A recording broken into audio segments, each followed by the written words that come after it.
Parte 2 porque deu pau aqui nesse computador que está ligado o web aqui, confundiu, mas não, vamos lá. Então, o que acontece? Parte 2 aqui da contestação. O que acontece? Aí, na sentença, eu perdi, porque o juiz entendeu que ele não era gerente e entendeu que ele trabalhava, sim, para a empresa.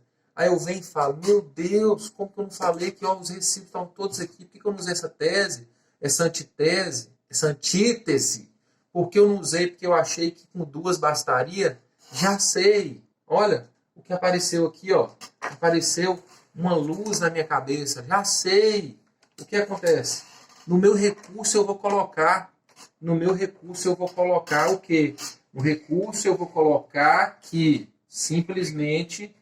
Olha, excelência, eu não coloquei agora lá na, na minha contestação, não, mas agora na fase recursal, eu quero demonstrar que eu já paguei e vou juntar aqui os documentos comprobatórios de que foram pagas as horas extras. Eu posso fazer isso? Primeiro, eu não posso fazer isso porque os documentos deveriam ser juntados naquele momento da contestação. Salvo se fosse por motivo justo, né? Salvo engano, artigo 223 do CPC. Segundo, eu não posso levar para a fase recursal, uma alegação que não foi discutida no juízo de primeiro grau. Porque senão, meus amigos, eu estaria guardando cartas na manga. Eu estaria simplesmente quebrando com o princípio do contraditório e da ampla defesa. Então pensem, na fase da instrução, que era para debater fatos e provas, eu escondo um fato, escondo uma prova, para que na fase recursal eu a utilize. Posso fazer isso? Não. Por quê? Primeiro, estava suprimindo instância aqui. Desculpa, estava suprimindo aqui grau de jurisdição. Segundo, eu estava utilizando de má fé. O tribunal não pode deixar jamais acontecer a utilização da má fé. E terceiro, e o mais grave de todos, eu estava impedindo a parte contrária de manejar o princípio do contraditório e da ampla defesa. Compreenderam, então? O princípio da eventualidade tem que ser utilizado logo no início. Logo no início. Então, o princípio da eventualidade e o princípio da especificidade. O princípio da especificidade, eu tenho que refutar a tese diretamente. Tem que ser tese com tese. Desculpa, tem que ser tese com antítese certeira no coração. Tá? Então, eu tenho que especificar os fatos contrários à alegação inicial. Depois da eventualidade, tudo sobre aquele pedido do autor, eu tenho que rebater com tudo que eu tenho. E olhem só, eu não vou rebater alegando, falando, não. Tudo que eu falo dentro do processo, eu tenho que provar. Tá beleza? Se eu falar assim, olha, eu tenho direito, eu tenho uma lâmpada na minha casa. Gente, você acredita nisso? Não, não tem prova. Mas e se eu falo aqui, ó, eu tenho uma lâmpada na minha casa e te mostro a lâmpada? O que acontece? Eu aleguei e eu provei. Tudo bem? É a mesma coisa. Não se esqueçam da teoria da lâmpada, criada por mim agora, viu? A teoria da lâmpada. Se eu aleguei, eu provei. Quando vocês fizeram uma petição inicial, quando vocês estiverem fazendo uma contestação em qualquer ramo do Poder Judiciário, não no meu, qualquer um, você tem que pensar, se eu falar isso aqui na minha petição inicial, eu tenho que comprovar por documentos, por perícia, por vistoria, por inspeção judicial, por avaliação, por testemunhas, por confissão, de alguma forma, eu tenho que provar. E na contestação? Quando você rebater a tese do autor na contestação e você fala então assim, olha, você fala a tese, você fala a antítese. Ele não tem direito à hora extra, porque as horas extras foram pagas. Meus amigos, se você falar isso aí, não vai mudar nada, não vai ter efeito jurídico. Então você tem que alegar esse fato e você tem que fazer a contraprova, você tem que juntar então o comprovante de pagamento das horas extras. Tudo bem? Alegar e não provar é nada, é nada. Alegar e não provar é nada, tá bom? A não ser vergonha no cartão de crédito ter dividido pelo resto da vida. O que não vai acontecer com essa turma aí no meu coração. Outra coisa, na contestação. Eu não posso, meus amigos, eu não posso ser omisso nas provas, tá?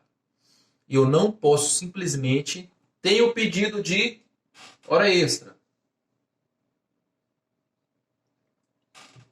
Aí vem lá, dos fatos, fundamentos, 1, 2, 3, 4, 5, vem lá o pedido de hora extra. Eu, muito esperto aqui, o advogado do réu, eu falo, eu penso, né? Eu penso assim, eu não vou falar nada sobre hora extra porque eu não tenho prova. Porque eu não tenho prova. Não posso falar nada de hora extra, vou fingir de morto porque eu não tenho prova. Tá certo? Fraco. Isso é pra gente fraca. Não faça isso.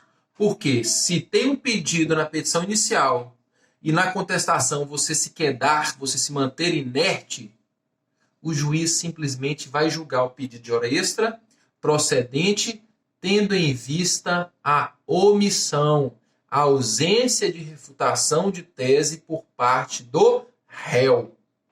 Por parte do réu. Meus amigos, qual que é mais fácil dentro de uma relação jurídica que vai até o judiciário? Ser autor ou sou réu? Ou ser réu? Qual que é a relação mais fácil? Ser autor ou ser réu? Gente, a mais fácil é aquela que tem o maior número de provas e provas contundentes. Provas que vão levar à vitória. Tá bom?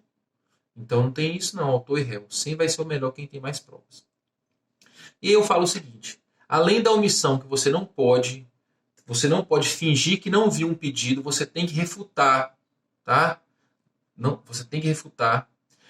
Você, quando não tiver prova alguma a seu favor, então, por exemplo, o sujeito alega hora extra, você não tem prova alguma. Ao contrário, você sabe que o pedido de hora extra tem chance de ser julgado procedente porque você não tem provas, você pagou, mas você não tem recibo, você pagou, mas você não tem testemunhas que viram o pagamento, você pagou, mas você não viu, você pagou, mas não tem prova, tá bom? Vou ficar repetindo, não tem prova.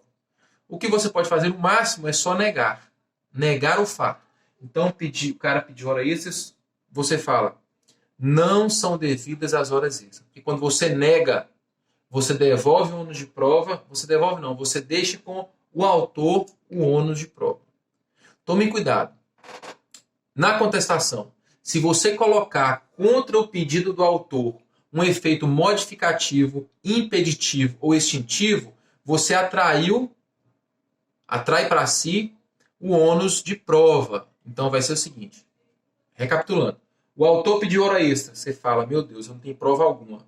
Só vou falar, então só vou negar. Neguei. Não tem direito a hora extra. Com quem ficou o ônus? O autor. Segundo exemplo, o autor pediu hora extra. Você vem e fala assim, as horas extras foram pagas. Qual foi o efeito aí? Efeito extintivo do direito. Você criou, você alegou, você demonstrou que existe um fato que extingue o direito do autor. Qual foi o pagamento? Se você fala isso na contestação e você não junta prova, você não junta o recibo, o que acontece? O juiz julga o procedente, o pedido de hora extra, tendo em vista que o réu, embora tenha impelido fato extintivo do direito do autor, qual seja pagamento de horas extras, não fez a juntada do documento hábil à comprovação de sua antítese. Viram? Depois, efeito modificativo.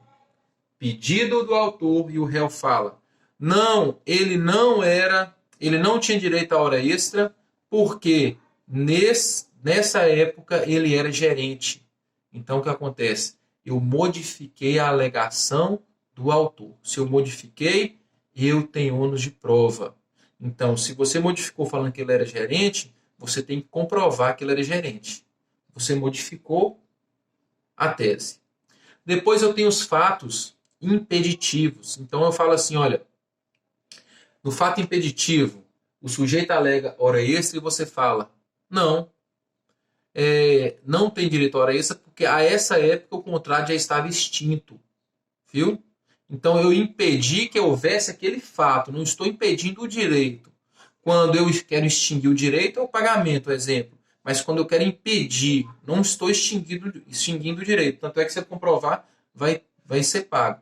Impedir o direito porque houve cerração do contrato.